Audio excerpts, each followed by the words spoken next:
अगर आपको लगता है बिटकॉइन और क्रिप्टो करेंसी मार्केट की कहानी खत्म हो गई है या स्टेबल हो गया है, $40,000 $70,000 को छूने के बाद आ गया है, तो थॉमस का ये 2011 का 15 जुलाई 2011 का ट्वीट देख लीजिएगा। उनके हिसाब से बिटकॉइन $14 पे स्टेबल हो गया था और $14 और आज हम $44,000 पर हैं। $70,000 ये छू के आ चुका है। तो वो भी थक गए थे 2011 के अंदर वेट करते करते, कोई जंप नहीं आ रहा था और उन्होंने डिसाइड किया कि let's take the loss book करें और अपना पैसा वापस निकाल लें। ये 2011 में भी लोगों की सिचुएशन थी। जो ये प्राइस एक्शन है, ये जो ठहराव है, यहाँ पे पेशेंस जो है वो टेस्ट होता है और यही चीज़ 2011 में हुई थी और बिटकॉइन का प्राइस तब क्या था, $14। अगर उन्होंने एक बिटकॉइन भी होल्ड किया होता उस टाइम पे तो आज वो कितने प्रॉफिट के अंदर होते। $70,000 तक हमने देख लिया है बिटकॉइन का प्राइस। तो सारा खेल पेशेंस का ही होता है। 2017 में भी यही हुआ और 2021-22 में भी अभी ये हो रहा है। तो दोस्तों ये चीज़ आपको समझने की है, पेशेंस इज द की। अगर आपको मेरी बात समझ में आई है तो सबसे पहले वीडियो को कर दीजिए लाइक और उम्मीद करता हूँ चैनल को तो अभी तक आपने सब्सक्राइब कर ही लिया होगा। और आज के ज़माने की बात करें, JP मॉर्गन जो कि क्रिप्टो करेंसी को पानी पी पी के कोसते थे, वो मेटावर्स से अछूते नहीं रहे हैं और पहला बड़ा मेजर बैंक बन गए हैं जो कि ओपन कर रहे हैं virtual launch blockchain based Decentraland के ऊपर।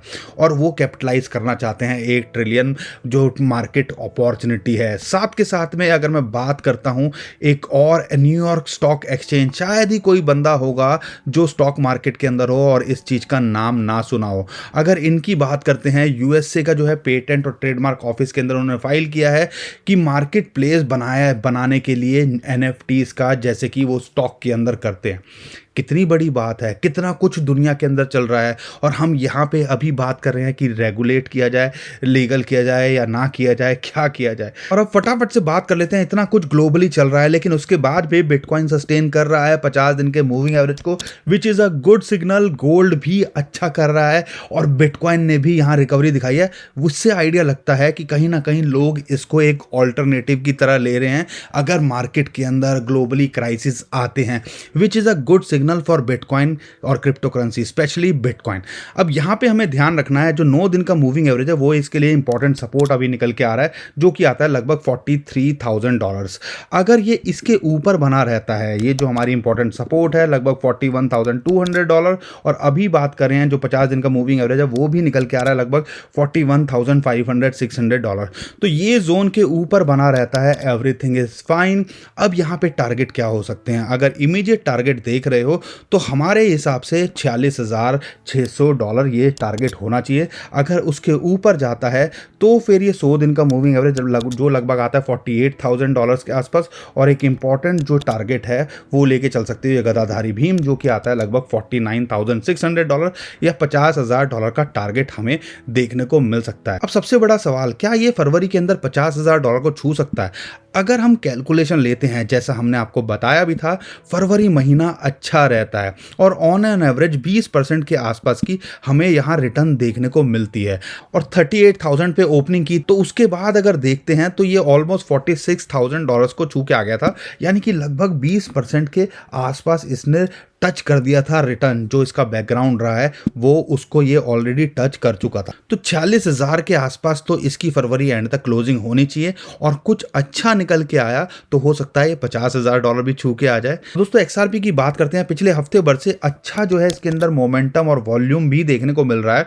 जैसा कि हम सबको पता है, इनको एक फेयर जो है अपने बात रखने की बात की गई है कोर्ट के अंदर, जो कि कहीं ना कहीं एक पॉजिटिवली लिया जा रहा है मार्केट के अंदर। और जब ये न्यूज़ आई थी ये अच्छा खासा पंप कर गया था, लेकिन अभी भी बात करते हो ये मेंटेन करने की कोशिश कर रहा है। ये जो 100 दिन का मूविंग एवरेज है वो इसके लिए एक रेजिस्टेंस का काम कर रहा है। अगर यहां से ये ब्रेकआउट लेता है तो ये $1 भी पहुंच सकता है, इसके अंदर पोटेंशियल है। एग्जैक्टली $0.97 इसका आप टारगेट लेके चल सकते हो शॉर्ट टर्म के अंदर। अगर लॉन्ग टर्म में देख रहे हो और इस साल के अंदर कुछ सॉर्ट आउट होता है या सेटलमेंट होती है XRP और SC के बीच में, तो हमें लगता है ये 1.3 से लेके 1.5 $1.5 तक भी देके जा सकता है, यानी कि इसके अंदर 100% का पोटेंशियल है आने वाले टाइम के अंदर। अगर आपने एंट्री नहीं ली है तो $0.8 के नीचे एक अच्छी एंट्री आपके लिए हो सकती है, पहली एंट्री। और अगर अल्टीमेट एंट्री देख रहे हो 0.6 से लेकर $0.5 के बीच में एक अच्छी एंट्री लॉन्ग टर्म के लिए हो सकती है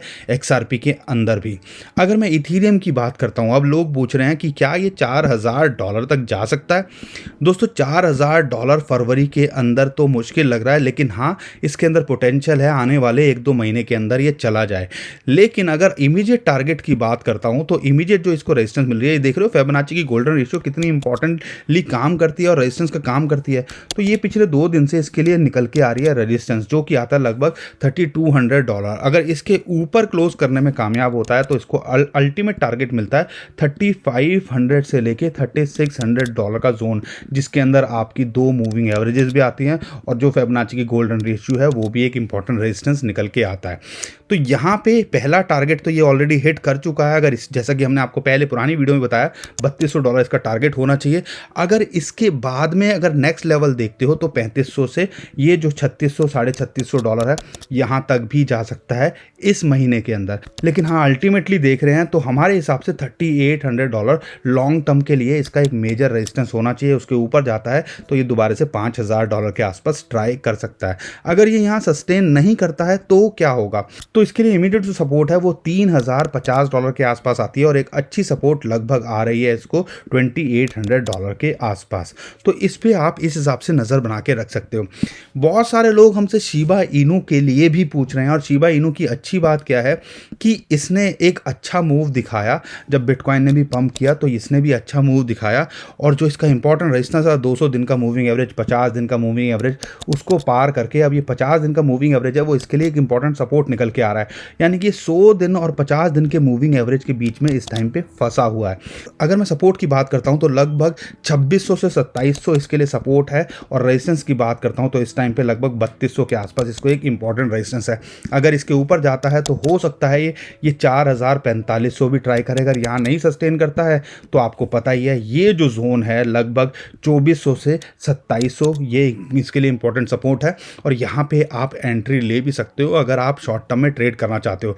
मैटिक की बात करें, मैटिक जैसा कि हमने आपको पहले भी बताया था, एक तो ये ट्रेंड लाइन की जो रेजिस्टेंस मिल रही थी, दूसरा जो फिबोनाची की रेशियो है 0.5 वो भी इसके लिए इंपॉर्टेंट रेजिस्टेंस निकल के आई और यहाँ पे इसको रेजिस्टेंस मिली। और हमने ये आपको बताया था $2.1 इसके लिए एक रेजिस्टेंस होनी चाहिए। जैसा हमने आपको बताया 1.5 या $1.6 के आसपास मिले तो आप एंट्री ले लीजिएगा। उम्मीद करता हूँ आपने हमारी वीडियो देखी होगी, एंट्री ले ली होगी और अभी ऑलरेडी इसके अंदर प्रॉफिट में तो होंगे।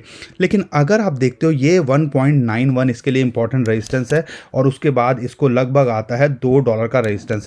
अगर इसके ऊपर जो है ये क्लोज कर पाता है तो अल्टीमेट टारगेट आप लेके चल सकते हो $2.1, जो इसके लिए एक इंपॉर्टेंट रेजिस्टेंस निकल के आने वाला है। अगर इसके ऊपर जाता है तो ये ट्रेंड लाइन आप कह लीजिए, या आप अल्टीमेट टारगेट $2.3 तक भी लेके चल सकते हो। तो ये जोन के अंदर आप अपना टारगेट बनाइएगा अगर आप मैटिक को देख रहे हो। लेकिन अगर यहाँ सस्टेन नहीं कर पाता तो इंपॉर्टेंट सपोर्ट इसको मिलती है लगभग $1.7 के आसपास। दोस्तों बहुत सारे लोग हमसे वजीरेक्स के लिए भी पूछ रहे हैं।